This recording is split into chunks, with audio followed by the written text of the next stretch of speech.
Miarabanao mbola manaraka an'ity fandaran'ity zanaka mpandova zay atolotry ny JS ho anao de mirary soanao mandrakariva. Androany zany loha hevitra ho resantsika zany de karazana fanontaniana.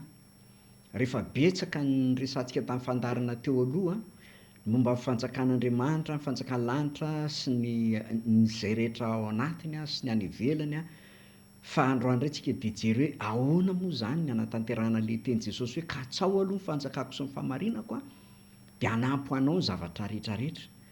Ka raha tsy haintsika mikatsaka an'ilay fanjakan'Andriamanitra, tsy haintsika miditra ao ahoana ny azahoana azy zava-poana le eritreretintsika satria ny faniritsika de tanterahan'Andriamanitra ho azy iny.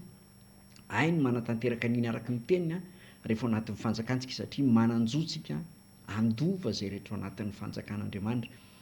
De loha hevitra ho jerentsika eto zany hiainga amina tenin'Andriamanitra tsika hoe manahoana moa zany raha hitady an'Andriamanitra, hitady ny fanjakan'Andriamanitra mba hidirana ao anatin'ny fanjakana endrendrika ohatrany ahoana. Fa misy fomba tsika olombelona, zay maha olombelona tsika itovizana amin'ny rehetrarehetra de jerentsika ny sary tataky ny ahoana moa zany. Hijeren'ity tenin'Andriamanitra ity tsika ao amin'ny Luka 4:20 zay ny andohantsika tonga de tarentsika tenin'Andriamanitra nitondrantsika ny fanazavana sy ny toronkevitra zay ifampizarana antsika satria zay foana ny tanjon'ny fandarana hoe manome toronkevitra, zanak'evitra ao anatin'ilay fandarana le hoe zanaka mpandova de inona no atao mba azahoana an'izany fandovahana zany, ahoana ny hidirana ao anatin'izany fanjakana zany. Raha isika atao amin'ny Luka 4:20 manomboka amin'ny 7:20. Misy lohateny hoe raha mijery ny baiboly eny tediavan'ny reny Jesosy sy ny zanany, ny ralahany azy. Jereo tsara, ny reny niteraka azy, Maria, ilay vehivavy nametrahana azy tao an-kibo sy ireo mpiray tam-po.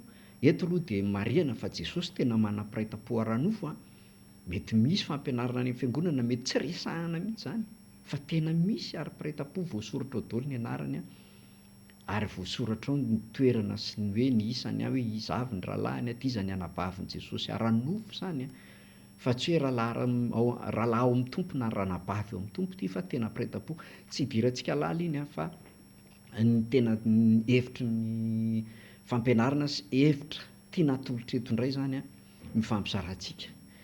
Ary ny reny Jesosy sy ny ralahany nanatona azy fa tsy nahazo ny eona taminy. Jereo anie zany mpiray tam-po reny niteraka tsy nahazo ny eona taminy.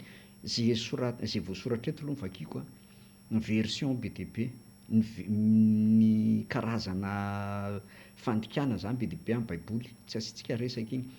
Ary nisy nilaza taminy hoe ny reninao sy ny ralahanao mijanona ato an-latrano tahitanao. Tsy tsika ihany nge ny te hitan'i Jesosy fa tamin'izany ary ny reny niteraka azy sy ny ralahany tsy nahita azy. Rehefa niala teo amin'ny ankonana izy, rehefa feno 30 taona nanao ny asan'ny tompo niala tamin'ny reny sy ny ray tam-po aminy izy. Fa namaly izy ka nanao taminy hoe ny reniko sy ny ralahiko de ireo zay mandre ny tenin'Andriamanitra ka mankatoa azy.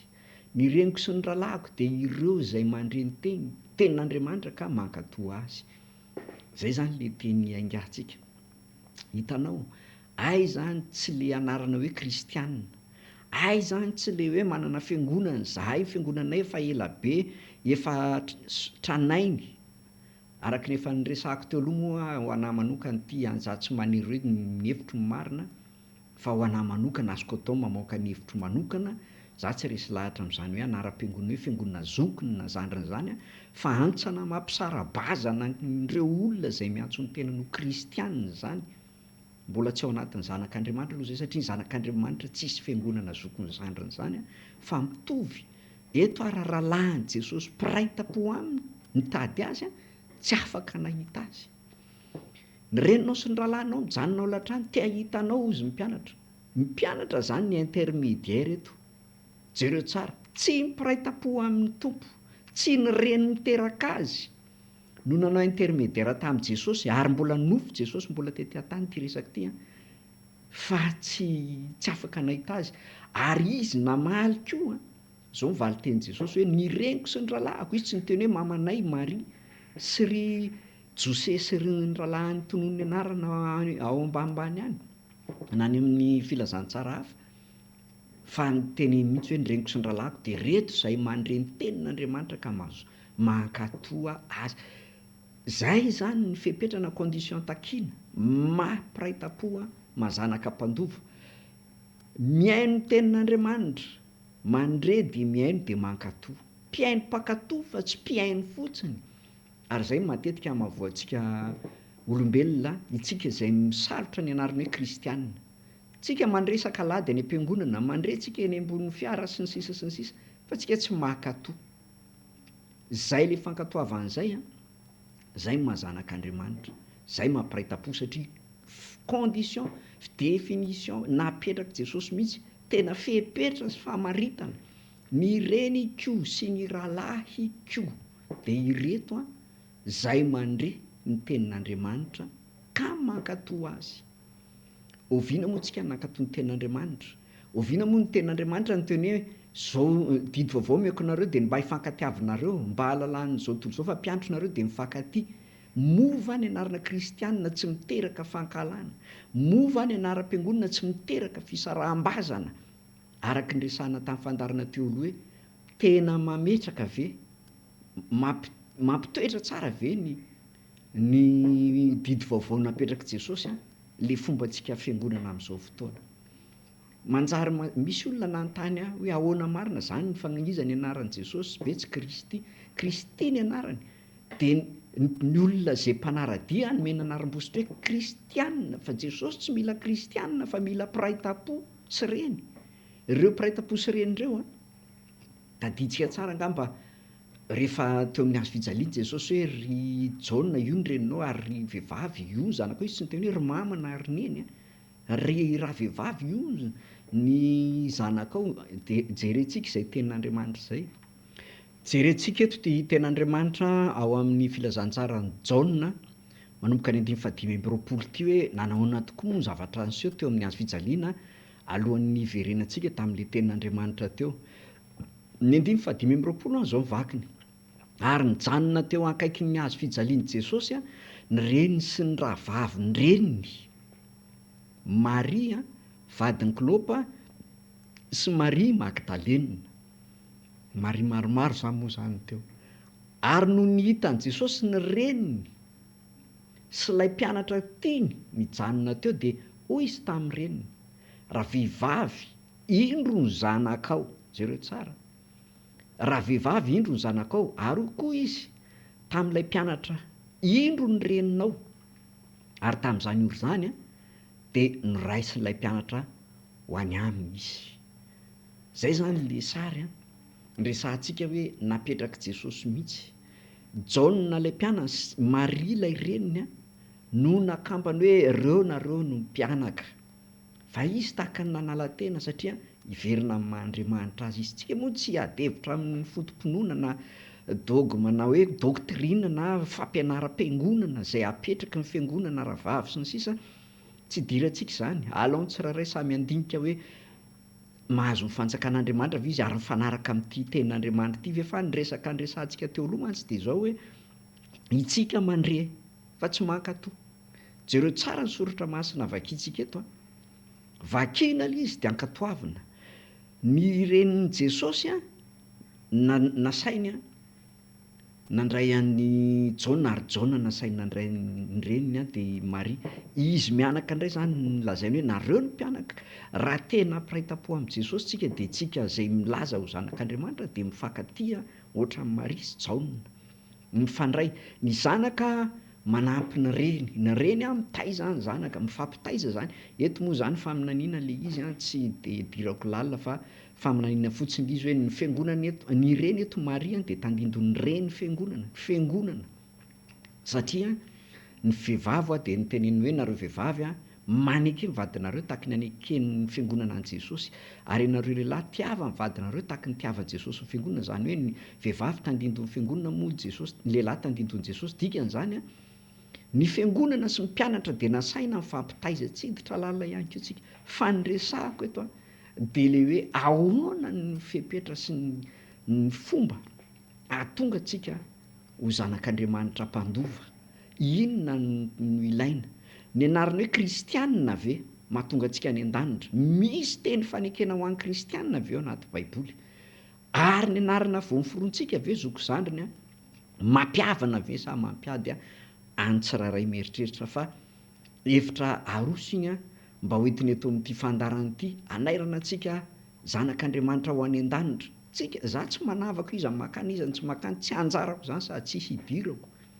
Ny manoro lalana no anjarako, ny manoro hevitra sy mitondra sy mitarika teny sy tolotsaina no entiko eto fa tsy anjarako mitona olona mandresy lahatra. Ianao zay mihaino io zao na manaraka sy manjoy an'ity fandarana ity, tsy manery anao mihitsy mety manana ny hevitrao ianao tsy hidirako le hevitrao fa za fotsiny mitondra tenin'Andriamanitra zay nampitondran'ny tompo ary tsy manana hevitra na manokana na hevitra ny fiangonana misy na fotom-pampianaran'ny fiangonana misy no entiko eto, fa tenin'Andriamanitra madiodio filazantsara. Ary meko anao eto foana ny tenin'Andriamanitra, raha tsika mamaky eto de raha tsika miresaka sy mandinika eto fa tsy hoe mena tenin'Andriamanitra ianao de adikako l'izy. Tsy fandika-teny no ataoko eto na fandika-kevitra na interprétation, tsy famoaboasan-kevitra na famoaboasana loha-hevitra tahaka ny tany an-tsekoly no atao eto atolotra mivantana ny tenin'Andriamanitra de anjarany tsiraray mandinika, fa manoro kosa manolotra zay hevitry ny tenin'Andriamanitra araka ny fitarihan'ny fanahy masina fa tsy araka ny fampianaram-piangonana zay misy zay tsy manana doctrine, tsy manana zay. Ny anay doctrine de ny baiboly de ny tenin'Andriamanitra zay tarihan'ny fanahy masina hitarihan'ny anay zay ihany. Fa akoatran'izay raha vao fiangonana mamoaka fombafomba sy lalàna de fa doctrine zay tsisy doctrine koa nasain'Andriamanitra nampianarina. Ary raha ny teny ary izy ataovy mpianatra firenena rehetra, izy tsy miteny hoe ataovy mpianatra reo fiangonana na nareo pasteur, fa ataovy mpianatra Jesosy zany. Zay ny dikany. Ka iny zany anaty fonteny miverina tamin'le tenin'Andriamanitra teo aloha zany tsika, verina amin'le tenin'Andriamanitra teo aloha zany tsika araka le hoe mitady en Jesosy na ny reniny teraka azy na mipiraita-po azy fa de nahavariana ny valiteniny nataony. Nahavariana ny valiteniny nataony satria raha jerentsika zao tia tamin'le nitadiavan'ny reniny sy ny raita-po azy de nahavariana le valiteniny nataony. Ozy izy hoe ny reniko sy ny rahalahyko de reto izay mandre ny tenin'Andriamanitra ka mankatoa azy. Ny tenin'Andriamanitra lehibe indrindra raha ny teny Jehova hoe zazalahy no ateraka ho anareo, be dia be tsy mino an'izany na ny jiosy ary nge tsy mino an'izany hoe misy zazalahy ateraka ho an'ny jiosy. Ny jiosy anefa voatapina ny masony, voatapiny ny ampopo tapena ny satana tamin'ny ampopo sy ny voninahitra de nanaren'Andriamanitra izy araka ny tenin'Andriamanitra hoe ianareo aloha nitoriana hozy Jesosy fa rehefa tsy mety ianareo mandray de ho any amin'ny jentilisa, ho any amin'izao tontolo zao. Ka atahoana moa fa zay mahasarotra ny olona ny tia tenin' Jesosy hoe mpaminantsy masina tany ka tsy mahagaga ny jiosy raha tsy mino an'i Jesosy. Misy jiosy kristianina fa tsy tena zanak'Andriamanitra satria fomba fiangonana koa ma-kristianina tsy hanao anaram-piangonana eto na fomba fiangonana fa sao mampiady na milasa ohatran'ny hoe mifampitsara. Tsy mifampitsara tsika. Alao Andriamanitra ny tsara ny ataontsika, alao Andriamanitra no hita amin'ny fiainan'ny tsirairay ary zay mampiteny foana hoe tsika ho milaza ho zanak'Andriamanitra nefa ny fombantsika zao tontolo zao fiainana mbola fiainana zao tontolo zao. Be dia be ny olona manantona tena mivavaka taraina nefa izy hoe ahoana fa ohatran'izao sy ohatran'izao de rehefa atao ny zavatra de rehefa dinihana ny zavatra rehetra de tsapa fa mbola be dia be ny zavatra mamatotra. Mila vahana, mila tapahana.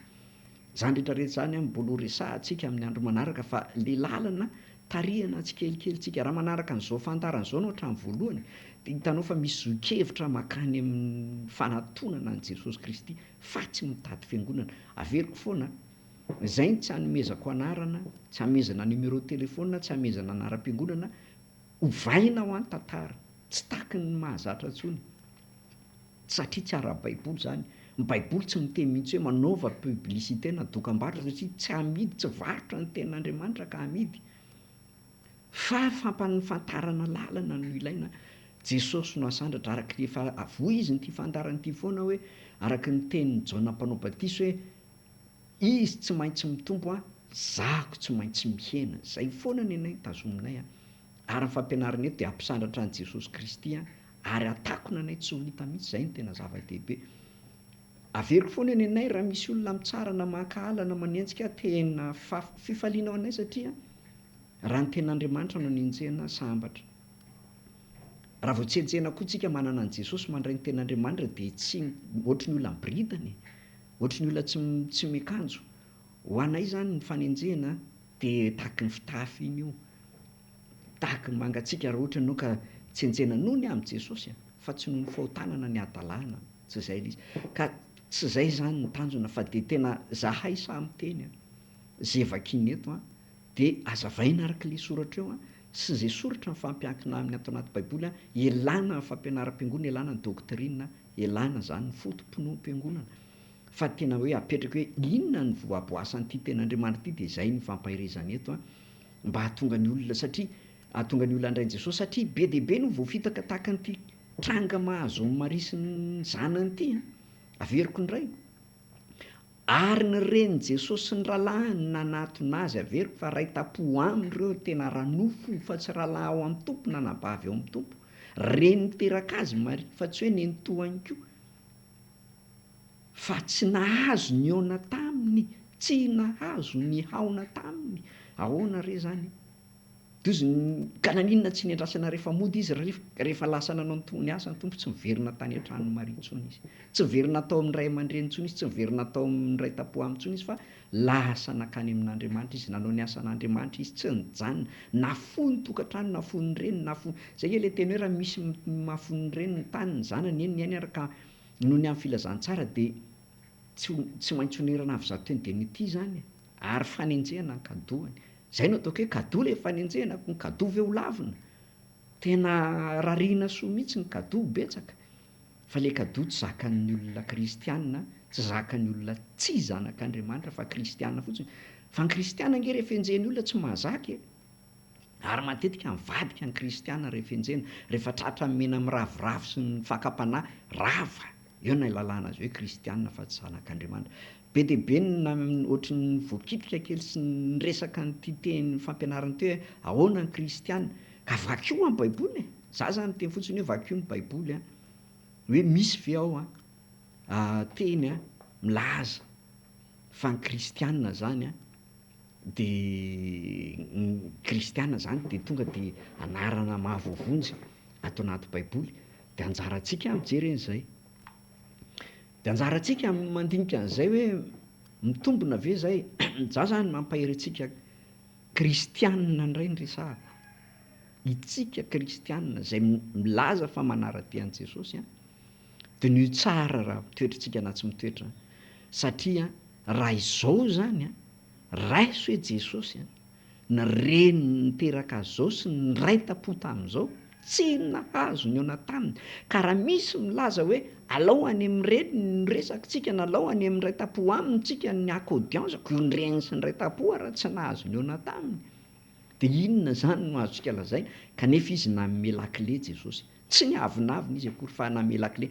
Ka tsy fantatro ireo reny sy raita-po ireo raha nalala n'ity lakile ity. Ary matoa tsy nanana n'ity lakile ity tsy nanaraka n'ity lakile ary tsy manana n'ity lakile ity le reniny sy raita-po aminy. Dia nio zao resaka ataoko sao tsy fanenjehana nizaniza fa fanokafana, fomba fijery fanokafana maso saina amin'izao andro farany zao mba ahafahantsika manantona an'Andriamanitra sy mandray ny fanjakan'Andriamanitra. Tsy milaza ho hoe za mahaina, za fataperina, fa zay resaka eto amin'ny baiboly sy ny tenin'Andriamanitra vakiny eto fotsiny resahako dia mba ohatranao mandinika ahako dia mba mandinika koa ianao zany hoe hay ve zany ny renin'i Jesosy niteraka azy ny raita-po ary tsy nahazo ny aona taminy. Fa iza nahazo ny aona taminy? Le mpianatra nanao intervention nanelanelana tao an-trano hoe mireny tady anao ny reninao.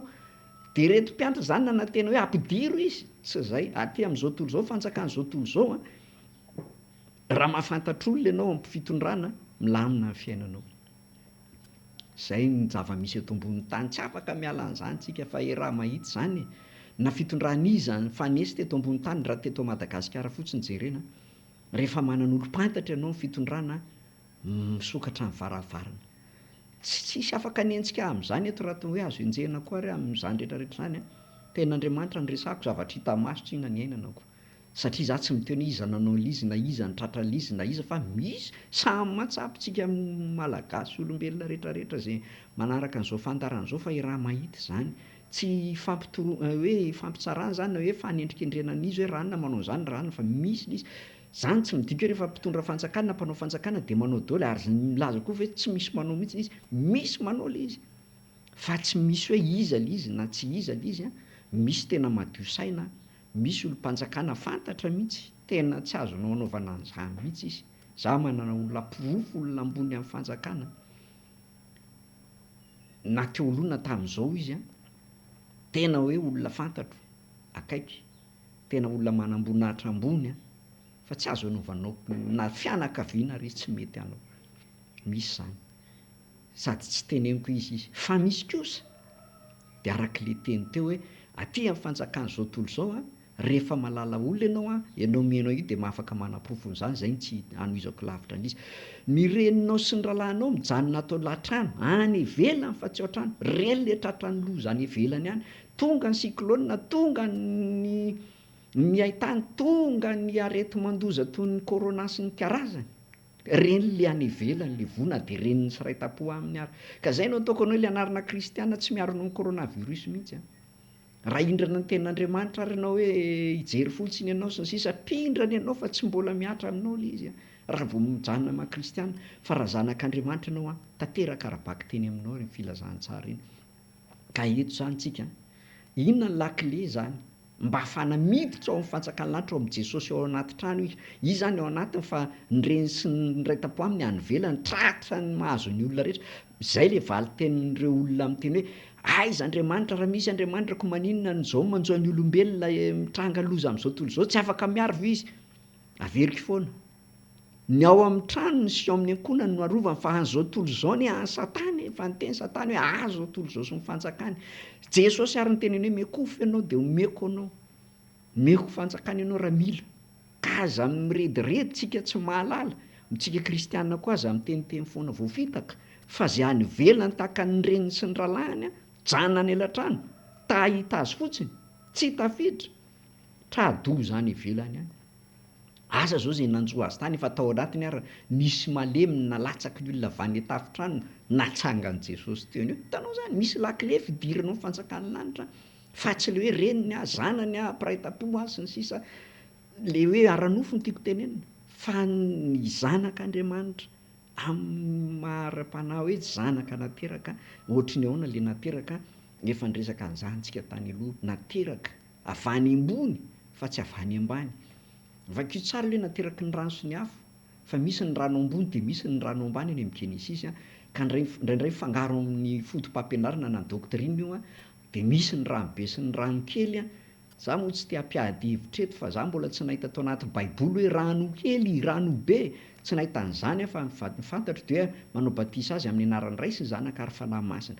Misy karazany ao toerana, teny Andoharano, teny Andrenirano, tany anaty trano, tany amponja, sy ny sisa tsy ady hevitra eto fa anao mandinika, fa tsy ny fomba am-piangonana ny zava-dehibe, fa ilay jolaty ambony hazo fijaliana tsy fantatro na batisa inona natao azy, de afaka hisy iteny fa tsy voavonjy izy a. Anao miady hevitra sy mieritreritra an'izay mba hanontanianao fotsiny hanipazako an'izay, fa aneriana any raha ilainy zany resahana, fa za tsy te hiresaka fotom-pampianarana, satria lasa hifandrohitana ny tenin'Andriamanitra. Fa ny zava-dehibe de zao mankatoa, zay nitenen'i Jesosy ankato avy, izy ny teny tonga nofo, izy ilay farany lalàna. Ka raha fa nisy ary lalàna napetraka hoe masolomaso nify solonify navahany tsara hoe tsy azonareo ilay izy, fa zao ny dikany, raha misy mamelaka ny takolaka ao ilany, meo ny ilany, zay dikany. Zany hoe tsy maintsy valiana ilay izy, fa tsy anao ny mamaly fa n'Andriamanitra ny famaliana. Zay ny dikan'ireny. Mbola tsy adika hevitra ihany koa, satria eto ny loha hevitra resantsika. Ny reninao sy ny rahalahinao mijanona atao latrano a, tahitanao, fa namaly izy ka nanao taminy hoe iny le valiny, iny le lakile, ty le lakile. Ny reniko sy ny rahalahiko de ireto zay mandre ny tenin'Andriamanitra ka mankatoa azy.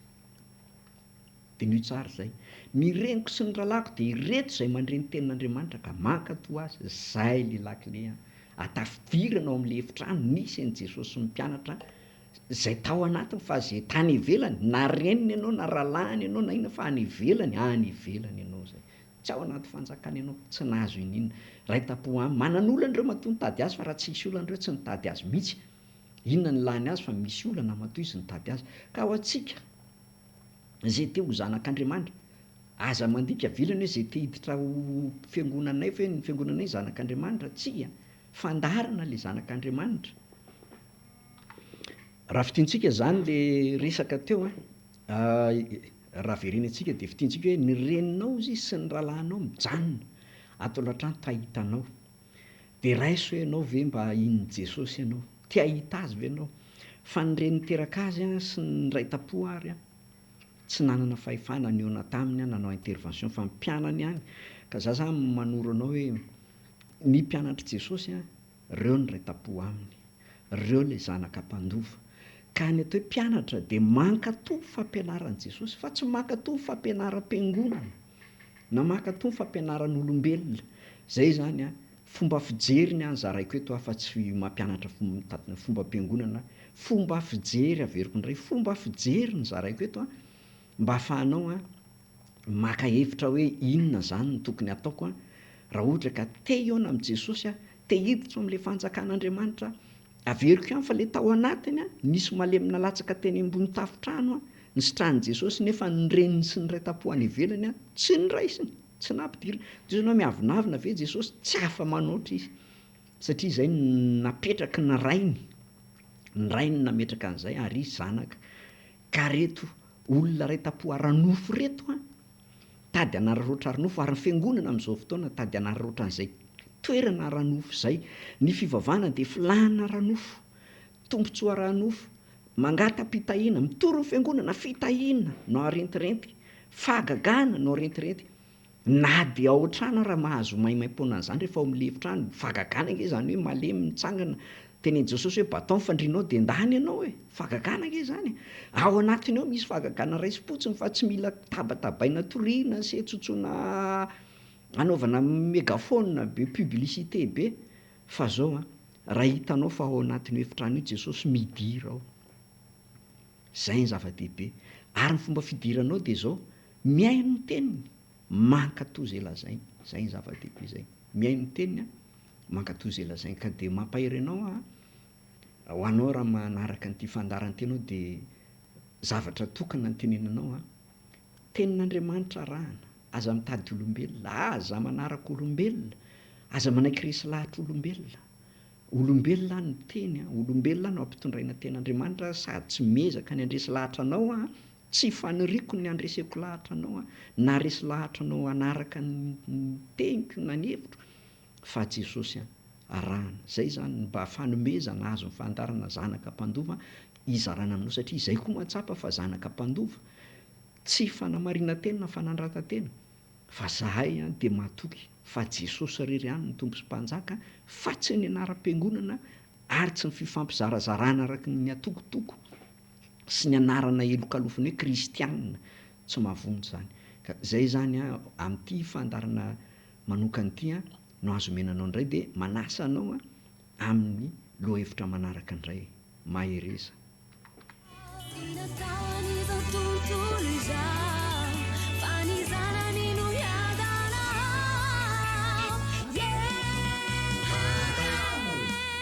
Fotoana mety izao,